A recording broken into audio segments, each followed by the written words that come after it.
Assalamu alaikum. Welcome to Z&D Academy course summaries. Please make sure to subscribe, like, comment, and share. I am absolutely thrilled to be your guide today as we take this highly visual journey through Islamic creed. Our mission here is really simple but incredibly profound. We want to make authentic Islamic knowledge completely accessible. We're turning these foundational lessons into premium, easy-to-grasp educational content. And today we are tackling the ultimate question, the proofs of Allah's existence. Okay, let's dive right into this. Here's a quick look at our agenda for today. First, we'll explore the internal compass, known as fitra. Second, the macro proof of creation. Third, we're refuting the concept of nature. Fourth, precision and perfection. And finally, evidence of specification. All right, Section 1, the internal compass, innate nature and creation. So, recognizing the creator, it doesn't actually begin by looking up at the stars. It starts from deep, deep inside every single human being. We call this the fitra. Basically, fitra is the innate scientific and volitional power given by Allah to recognize him. You see, belief isn't just some external concept that society forces on us, it is quite literally a built-in compass.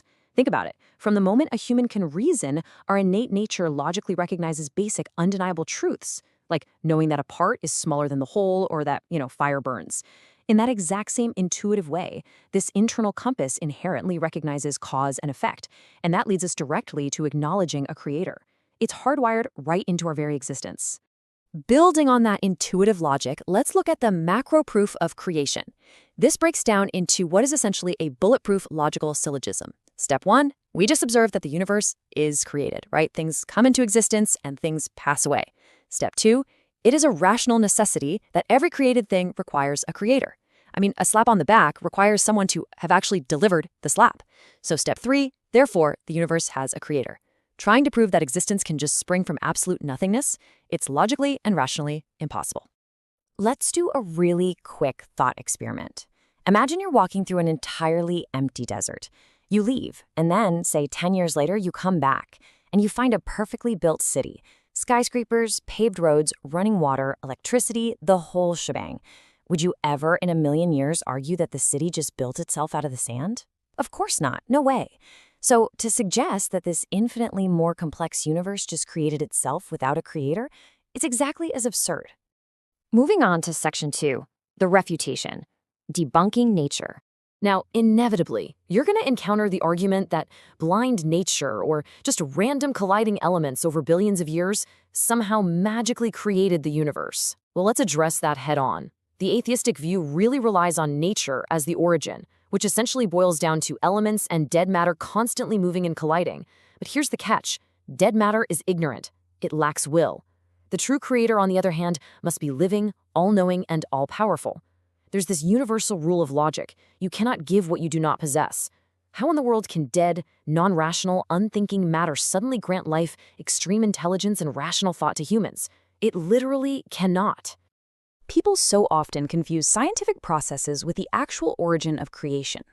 Yes, empirical science is absolutely incredible at explaining the mechanics of the universe.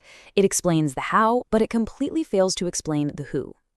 The source material for this lesson gives a really brilliant analogy. Imagine a man from the deep desert who only knows well water. He goes to a modern city, turns on a tap, and boom, water flows. He traces those pipes all the way back to the ocean and excitedly declares, "I've figured out who made the water." Well, no, he just figured out the plumbing. Understanding how the pipes work definitely doesn't mean the pipes built themselves. All right, Section 3, precision.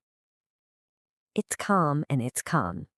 Having established that a creator is a logical necessity, let's zoom in a bit on the intricate, undeniable details of the creation around us. This brilliantly illustrates the Arabic concepts of ihkam and itqan. What this translates to is the absolute perfection and precision found in every single atom of the universe. When you look closely at literally anything in existence, you don't just see creation, you see deliberate, incredibly wise design. Every creature, every tiny cell, bears the distinct signature of a capable, wise maker. This reality is captured so perfectly in a beautiful Quranic verse from Surah An-Nam, which reads, "The handiwork of Allah, who has perfected all things." The absolute flawlessness we observe in the mechanics of the universe isn't some happy accident. It's directly attributed to Allah's divine handiwork. Just look at the cosmic balance we live in. The sun is at the exact precise distance to sustain life. If it were even a little closer, we'd burn up. A little further, the oceans would completely freeze. And the moon's exact orbit dictates our tides. If it were closer, catastrophic floods would wipe out our land masses. What about the oxygen we breathe? It is perfectly balanced. If the oxygen levels were just slightly higher, lighting a single match would literally set the atmosphere on fire. This delicate, razor-thin balance across the entire cosmos simply cannot be a coincidence. And the biological perfection is just as stunning. Your eyes are safely recessed in bone caves to protect them from impact. Your lips perfectly seal your mouth so you can eat and speak with dignity.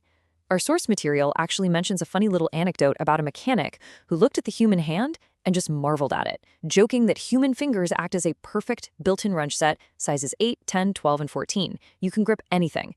Or look at the camel. If it had hard hooves like a horse, its massive weight would cause it to sink deep into the desert sand.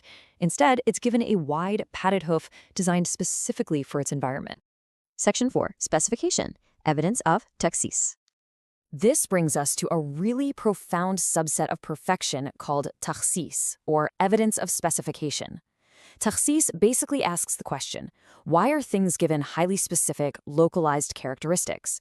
For example, let's look at 3 totally different fluids located in the exact same area, the human head. Your tears are salty. Why? Well, because the eye contains fats, and the salinity preserves the eye and actually prevents it from rotting. Your saliva is sweet and fresh, which allows you to digest and, actually taste your food. But your earwax, it is incredibly bitter and emits a specific odor. Why is that?